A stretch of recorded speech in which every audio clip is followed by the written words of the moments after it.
என் கழுத்துல ஏறும், அதுவும் உன் பாட்டி சம்மதத்தோட. விக்ரமுக்கு ஏத்த ஜாதகமுள்ள பொண்ணு கிடைச்சிட்டா.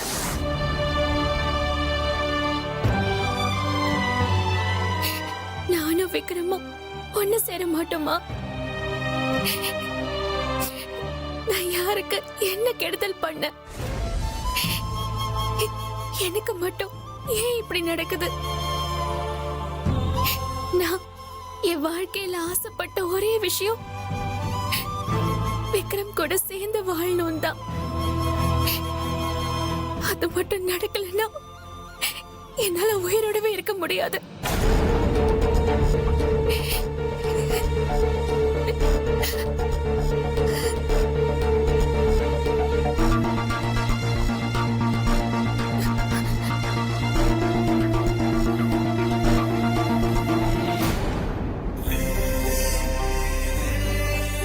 பிரீத்தி, பாட்டி சொன்னதை நினைச்சு நீ ஃபீல் பண்ணாத.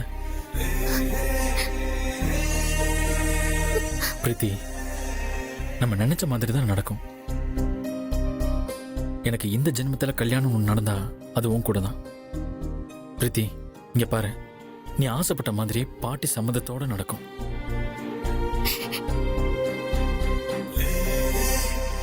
பிரீத்தி, அழாத பிரீத்தி, நான் இருக்கேன். பிரீத்தி, என்ன மீறி எதுவுமே நடக்காது, என்ன நம்பு.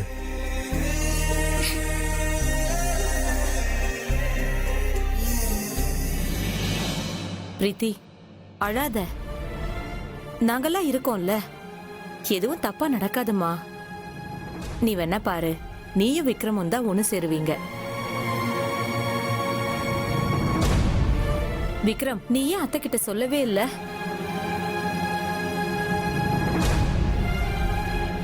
அதான் அத்தையே என்ன விஷயம்னு கேட்டாங்கல்ல, அப்பவே நான் பிரீத்தியை லவ் பண்றேன், அவ கூட தான் வாழ போறேன்னு சொல்ல வேண்டியது தானே. இப்ப பாரு, வேற ஒரு பொண்ணை பார்த்து கூட்டிட்டு வர போறாங்க. எப்படி சித்தி சொல்ல முடியும்? பாட்டி முகம் முழுக்க சிரிப்பா இருந்துச்சு. பாட்டி இந்த மாதிரி சந்தோஷமா இருந்து நான் பார்த்ததே கிடையாது. அப்படி இருக்கும்போது எப்படி என்னால சொல்ல முடியும் சொல்லுங்க? நான் சொல்லியிருந்தா அவங்க சந்தோஷம் முழுக்க போயிருக்கும். என்ன விக்ரம் சொல்ற? இல்ல பிரீத்தி, இன்னைக்கு பாட்டி கிட்ட நான் எப்படியாவது நம்ம லவ் பத்தி சொல்ல நினைச்சேன். ஏன் விக்ரம் இவ்வளவு அவசரப்படுற? பிரீத்தி, எவ்வளவு நாள் பிரீத்தி பொறுமையா இருக்க சொல்றேன்? என்னைக்கா இருந்தாலும் எப்படியாவது பாட்டிக்கு நம்ம விஷயம் தெரியதான் போகுது. அது என்னைக்கா இருக்கட்டும்னு நினைச்சேன், ஆனா அது முடியல. வேற என்னதான் விக்ரம் நீ பண்ண போற? இதுக்கு மேல நம்ம பாட்டி கிட்ட என்ன சொன்னாலும் அவங்க ஏத்துக்க மாட்டாங்க. பொண்ணு கிடைக்காத வரைக்கும் ஓகே, ஏதாச்சும் ஒண்ணு பண்ணி பிரீத்திக்கு ஓகே வாங்கியிருக்கலாம். ஆனா இப்ப போய் நின்னா பாட்டிக்கு ஏதாவது ஆயிடுமோன்னு பயமா இருக்கு. இதுக்கு ஒரே ஒரு வழிதான் இருக்கு.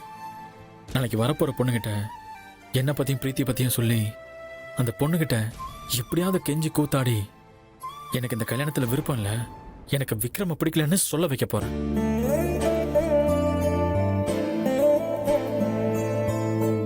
அந்த பொண்ணுக்கு விருப்பம் இல்லைன்னா யாரால என்ன பண்ண முடியும்? பாட்டியும் அந்த பொண்ணோட விருப்பத்துக்கு கட்டுப்பட்டு தானே ஆகணும். இனிமே நம்ம நம்ப வேண்டியது அந்த பொண்ணு தான். அந்த பொண்ணு மனசு வச்சாதான் அது நடக்கும். அந்த பொண்ணுகிட்ட எப்படியாவது இந்த கல்யாணம் வேணான்னு சொல்ல வச்சு அவ மூலமா இந்த கல்யாணத்தை நிறுத்துறேன்.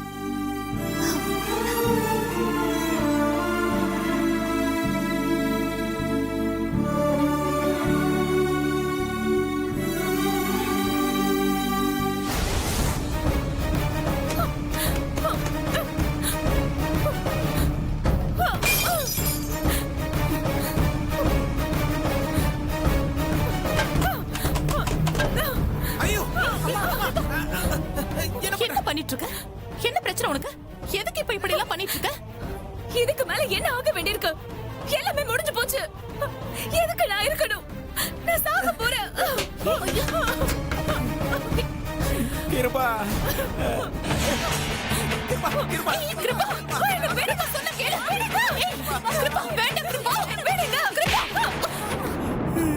கிருபா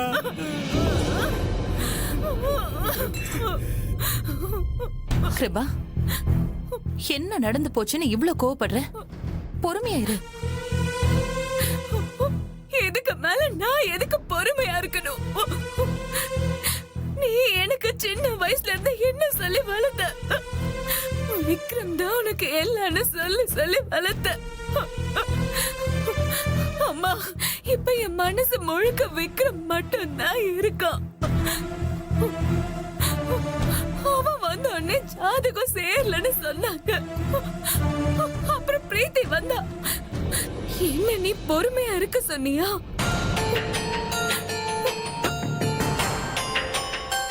பிரீத்திய வீட்டை விட்டு விரட்டிட்டு விக்ரம் கூட என்ன சேர்த்து வைப்பேன்னு சொன்ன. நானும் அதை நம்ப இருந்தேன். ஆனா இப்போ விக்ரம் கேட்ட ஜாதகம் உள்ள பொண்ணு கிடைச்சிட்டான்னு பாட்டி சொல்றாங்க. பாட்டி அதை கொண்டாடி அவளதான் விக்ரம்க்கு கட்டி வைக்க போறேன்னு சொல்றாங்க. இதெல்லாம் என்ன சும்மா வேடிக்கை பார்த்துட்டு இருக்க சொல்றியா? சொல்லுமா. கிருபா இதுக்கு மேல நான் ஏன் வாழணும்? விக்ரமோட சேர்ந்து வாழாத வாழ்க்கை எனக்கு வேணாம். இப்ப எதுக்கு கிருபா அழற? அழறதுனாலயோ சாகிறதுனாலயோ இங்க ஒண்ணு மாற போறது இல்ல.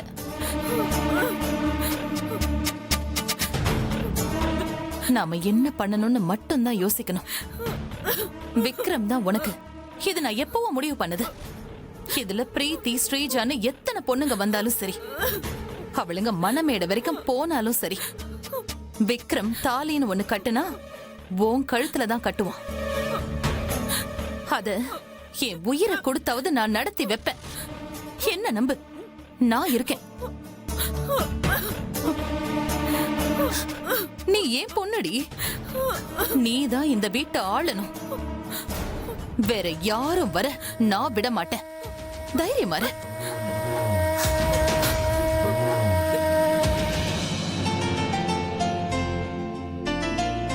ஏமா பின்னாடி என்ன பண்றீங்க? முன்னாடி வாங்க, முன்னாடி வந்து விட்டுங்க. சரிங்கய்யா.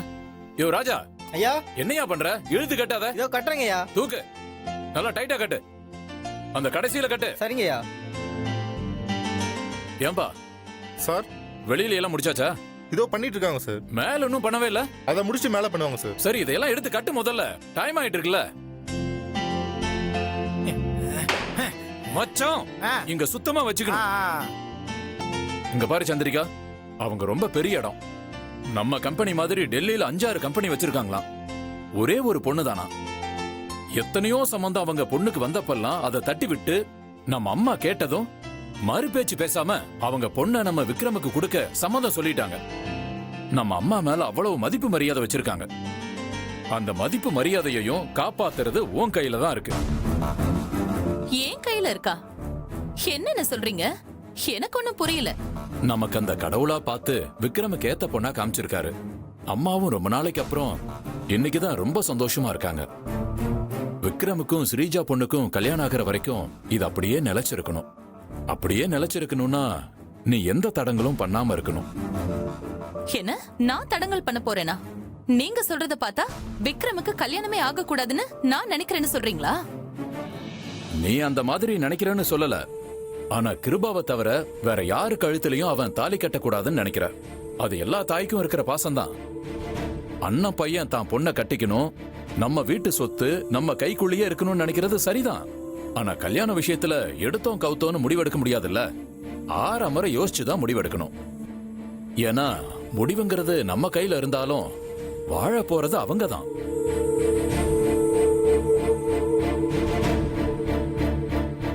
அதனால விக்ரமுக்கு ஏத்த பொண்ணு அந்த ஸ்ரீஜா தான் முடிவாயிருச்சு. அந்த பொண்ணு குடும்பம் வந்ததும் ஜோஷியரை வச்சு ஒரு நல்ல நாளா பார்த்து நிச்சயம் பண்ணி அடுத்த முகூர்த்தத்திலேயே விக்ரமுக்கும் அந்த பொண்ணு ஸ்ரீஜாவுக்கும் கல்யாணத்தை முடிச்சிடலான்னு அம்மா நிம்மதியா இருக்காங்க.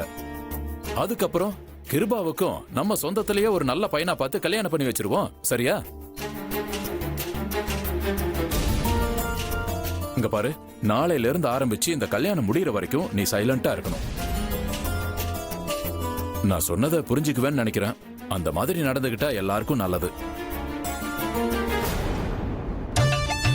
ராகு எந்த கடையில பலூனா வாங்கின? என்னதான் ஊதுனாலும் பெருசாக மாட்டேங்குது, சின்னதாவே இருக்கு. பெத்த பொண்ணு கழுத்துல தாலி ஏறலையேன்னு தவிச்சிட்டு இருக்கேன். நீங்க பலூன் பெருசா இல்லன்னு சொல்றீங்களா? போங்க அந்த ஆ, பக்கம். ஆ, ஆ. எந்த கடையில நீ பலூனை வாங்கின?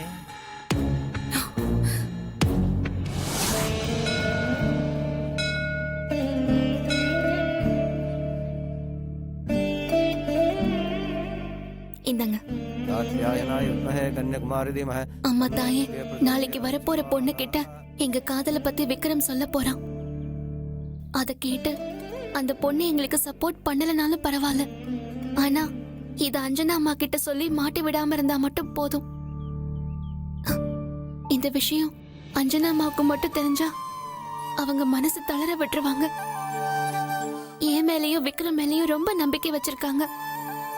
அது எதுவும் கெட்டுடாம நீ தான் பாத்துக்கணுமா? இந்த வாரத்தோட என் பிரார்த்தனை எல்லாம் முடியுது. ஆமா. அப்படியா? ஐயா ஐயா தூக்குங்க தூக்குங்க நல்லா தூக்குங்க. ஐயா, சாமி கொண்டு வாங்க. போன் பண்ணுங்க. ஐயா, என்ன ஆச்சு? என்னாச்சியா?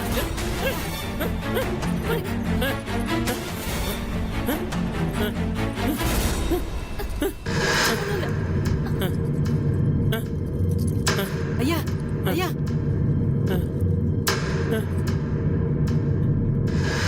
ஐயா ஐயா மெல்ல உட்காருங்க. உட்காருங்க. மெதுவா அப்படியே உட்காருங்க ஐயா. ரொம்ப நன்றிம்மா. அதெல்லாம் பரவாயில்ல அங்கிள். நீங்க போங்க. சரி, இவருக்கு சரியாயிடுச்சு. சரிம்மா. பெரியவரே, இந்த மாதிரி பிரச்சனை இருக்குன்னு தெரிஞ்சும் ஏன் தனியா வரீங்க? வீட்ல யாரையாச்சும் கூட்டிட்டு வரலாம்ல. யாராச்சும் இருந்தா நான் ஏமா தனியா வர போறேன்? நான் ஒரு அனாதம்மா. எனக்குன்னு யாருமே இல்லம்மா. எனக்கு இருக்கிற சொந்த பந்தம் எல்லாமே இந்த சாமி தாம்மா. அதான் அடிக்கடி வந்து இந்த சாமியை பார்த்து கும்பிட்டு போறோம்மா. என்னை காப்பாத்துறதுக்கு ரொம்ப நன்றிம்மா.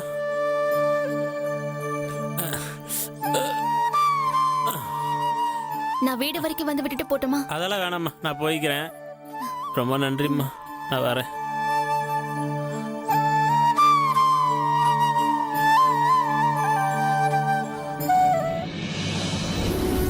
யாராச்சும் இருந்தா நான் ஏமா தனியா வர போறேன்? நான் ஒரு அனாதம்மா. எனக்குன்னு யாருமே இல்லம்மா.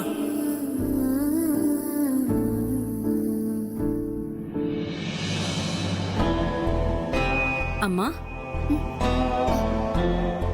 ஏதோ பிரச்சனையில இருக்கிற மாதிரி இருக்கு. என்னன்னு சொல்லுமா. என்னால முடிஞ்ச உதவிய நான் உனக்கு செய்யறேன். யார் நீங்க? நான் உன்கிட்ட ஒரு கேள்வி கேட்டா அதுக்கு நீ பதில் சொல்லாம மறு கேள்வி கேக்குற. எதையோ நினைச்சு வருத்தப்பட்டுட்டு இருக்கியே, அது என்ன ஏதுன்னு கேட்கலான்னு வந்தேன். நீ பாக்கறதுக்கு என் பொண்ணு மாதிரியே இருக்கியேன்னு கேட்டேன். சொல்லணும்னா சொல்லு, இல்லைன்னா வேண்டாமா.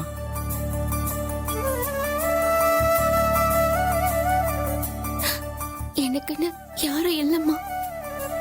அப்பான்னு ஒருத்தர் இருந்தாரு. ஆனா இப்ப அவர் இருந்தும் பிரயோஜனம் இல்ல. நான் எதுக்கும் இது வரைக்கும் பெருசா ஆசைப்பட்டது இல்லம்மா. நான் ஆசைப்பட்டது எல்லாமே ஒன்னே ஒண்ணுதான். விக்ரம உயிருக்கு உயிரா காதலிச்சு அவரையே கல்யாணம் பண்ணி அந்த குடும்பத்துக்கு மருமகளா போனோம். அது நடக்கும்னு நம்பிக்கை இருந்தாலும் ஒரு பக்கம் அது நடக்காம போயிடுமோன்னு ரொம்ப பயமா இருக்குமா. உனக்கு ஒரு பக்கம் நம்பிக்கை இருக்குல்ல, நீ அதை மட்டும் பாருமா. வாழ்க்கையில ஒரு பக்கம் ஒரு மாதிரியும் மறுபக்கம் அதுக்கு எதிராகவும் தான் இருக்கும். ஒருத்த நல்லது சொன்னா இன்னொருத்தன் கெட்டதுதான் சொல்லுவான். நாம எடுத்துக்கிறதுல தான் இருக்கு. நீ எல்லாத்தையும் நல்லதாவே எடுத்துக்கோ. கண்டிப்பா அது என்னைக்கா இருந்தாலும் நடக்கும். எண்ணம் போலதான் வாழ்க்கை அமையும். இதோ பாருமா, அந்த அம்மன் அவளுக்கு பிடிச்சவங்களதான் சோதிப்பா, ஆனா கைவிட மாட்டா. உன் நம்பிக்கையை கைவிடாம இருமா, நல்லதே நடக்கும்.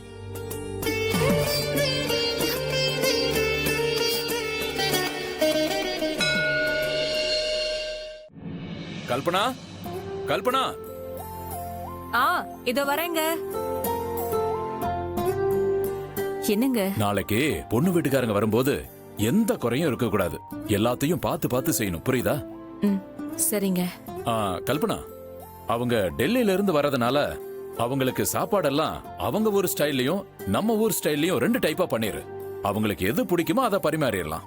சரியா? சரிங்க. கல்பனா, ஏன் ஒரு மாதிரி சோகமா இருக்க? என்னாச்சு? ஒண்ணு இல்லைங்க. என்ன ஒண்ணு இல்ல? உன் முகத்தை பார்த்தா எனக்கு தெரியாதா? சொல்லு, என்னாச்சுன்னு. என்னங்க, அத்தை திடீர்னு வந்து விக்ரம் கேத்த பொண்ணு கிடைச்சாச்சு. நாளைக்கு அந்த குடும்பம் நம்ம வீட்டுக்கு வராங்க. அவங்க வந்த உடனே ஒரு நல்ல நாளா பார்த்து நிச்சயம் வச்சுக்கலாம். அடுத்த முகூர்த்தத்திலே கல்யாணத்தை வச்சுக்கலாம்னு சொல்றாங்க. நீங்களும் எதுவும் சொல்லாம தலைய ஆடிட்டு இருக்கீங்க. இப்படி ஓடி ஆடி எல்லா வேலையும் பண்ணிட்டு இருக்கீங்க. வேற என்ன பண்ண சொல்ற? விக்ரமுக்கும் கிருபாவுக்கும் கல்யாண பேச்சு எடுத்தப்ப அம்மா விக்ரம் கல்யாண விஷயத்தை நான் தான் முடிவெடுக்கணும். அதுல எனக்கு மட்டும்தான் உரிமை இருக்கு. நான் சொல்ற பொண்ணதான் அவன் கல்யாணம் பண்ணிக்கணும்னு அவ்வளவு உறுதியா சொன்னாங்க. இப்போ அவனுக்கு ஏத்த மாதிரி ஒரு பொண்ணை அம்மா பாத்திருக்காங்க. அப்ப அந்த கல்யாணம் நல்லபடியா முடியணும்னு தானே நம்ம நினைக்கணும். அது உண்மைதாங்க, நான் இல்லன்னு சொல்லல. ஆனா விக்ரம் தோளுக்கு மேல வளர்ந்த புள்ள. அவன் கல்யாணத்தை பத்தி அவன்கிட்ட கேட்க வேணாமா? அவன் மனசுல என்ன இருக்குன்னு தெரிஞ்சுக்க வேணாமா? நீ சொல்றது புரியுது. ஆனா அம்மா தீர்க்கமா ஒரு முடிவு எடுத்துட்டாங்கன்னா அதுக்கு கட்டுப்பட்டுதான் இத்தனை நாள் நம்ம நடந்திருக்கோம். அப்படி அம்மா எடுத்த முடிவெல்லாம் நல்லபடியா தான் முடிஞ்சிருக்கு. இந்த விஷயமும் அப்படியே நல்லபடியா முடியும்னு நம்புவோம். ஆமா, பிரீத்தி எங்க? அவ ரூம்ல தாங்க இருக்கா. சரி, நான் போய் பார்த்துட்டு வரேன்.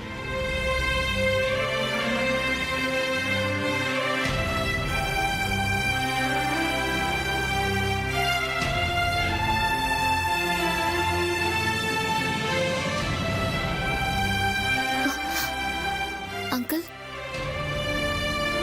என்ன அங்கிள், ஏதாவது முக்கியமான விஷயமா? விக்ரமுக்கு எப்படா கல்யாணம் நடக்கும், எப்படா இந்த வீட்டுக்கு ஒரு வாரிசு வரும்னு நானும் அம்மாவும் வேண்டாத நாளே இல்ல. இவ்வளவு நாள் தள்ளி போய் இப்பதான் அந்த கடவுளா பார்த்து விக்ரமுக்கு ஏத்த ஜாதகம் உள்ள பொண்ணா காமிச்சிருக்காரு. விக்ரம் ஸ்ரீஜாக்கு கல்யாணமாகி அவங்க இந்த வீட்டுல சந்தோஷமா வாழ்ந்து 4-5 பேர குழந்தைங்களை பெத்து கொடுத்தா போதும். அதை விட எனக்கும் என் அம்மாவுக்கும் வேற என்ன சந்தோஷம் இருக்க போகுது சொல்லு? விக்ரம் கல்யாண விஷயத்துல மட்டும் அம்மா ஏன் இவ்வளவு உறுதியா இருக்காங்கன்னு எங்க யாருக்குமே தெரியாது. தெரிஞ்சுக்கவும் நாங்க விரும்பல. அம்மா அவங்க ஆசைப்பட்ட மாதிரி அவனுக்கு ஒரு நல்ல பொண்ணு கிடைச்சிருச்சு. அந்த பொண்ணுக்கு இந்த ஊரும் நம்ம வீடும் நம்ம வீட்டு ஆட்களும் புதுசு. அதனால அந்த பொண்ணு கொஞ்சம் சங்கடப்பட்டுக்கிட்டு யாருக்கிட்டையும் பேசாம இருந்தாலோ இல்ல எதுவும் கேட்காம இருந்தாலோ நீதான் சரி பண்ணணும் பிரீத்தி. சரி அங்கிள், நான் பாத்துக்கிறேன். பாத்தியா, சொன்ன உடனே பட்டுன்னு புரிஞ்சுக்கிட்டு சரின்னு சொல்லிட்ட. இதையே போய் நான் கிருபா கிட்ட சொன்னேன்னு வை, நான் கட்டிக்க போற விக்ரம அவ கட்டிக்கிட்டு போவா, நான் அவளுக்கு உதவி செஞ்சுக்கிட்டு இருக்கணுமான்னு கேப்பா. அவளுக்கு உதவியா என் தங்கச்சியும் அவ புருஷனும் நிப்பாங்க. இது தேவையா நமக்கு? அதனால நீதான் நாளைக்கு எல்லாத்தையும் நல்லபடியா பாத்துக்கணும். உனக்கு உதவிக்கு வேணும்னா கல்பனாவை கூப்பிட்டுக்கோ. சரிம்மா, நான் போய் மத்த வேலையெல்லாம் பாக்குறேன்.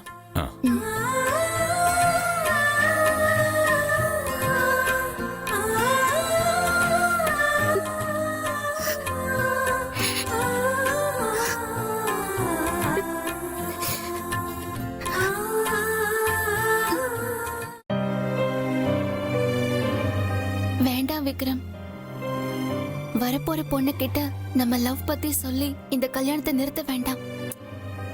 ஏன் பிரீத்தி இப்படி பேசுற? அதுக்கு காரணம் இருக்கு விக்ரம். என்ன காரணம்?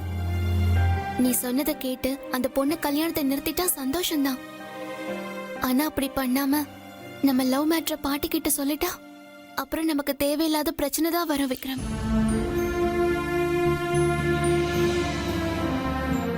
அதுவும் நம்ம லவ் பண்றோம்னு தெரிஞ்சிருச்சுன்னா பாட்டி ரொம்ப வருத்தப்படுவாங்க.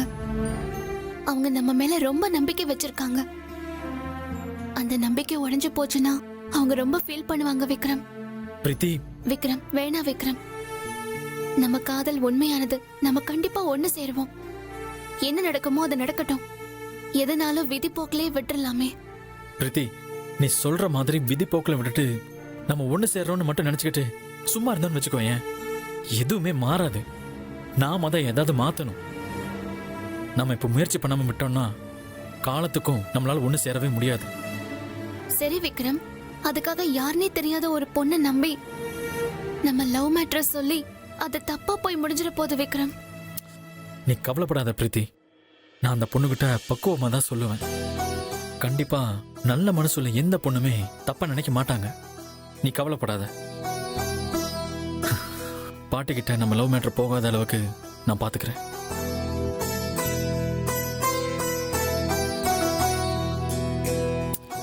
என்ன நம்பு பிரீத்தி.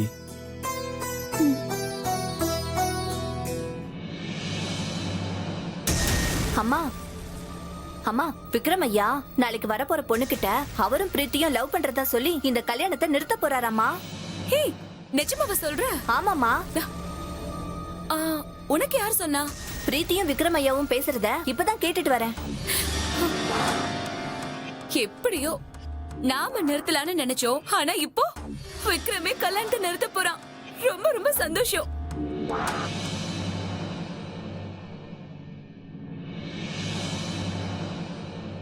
மா,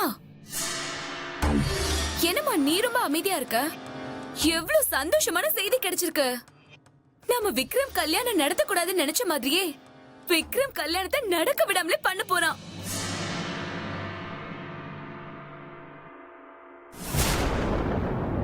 என்னம்மா சைலண்டாவே இருக்க? உனக்கு சந்தோஷமா இல்லையா? அப்படியெல்லாம் இல்ல கிருபா, சந்தோஷம்தான். ஜாலி.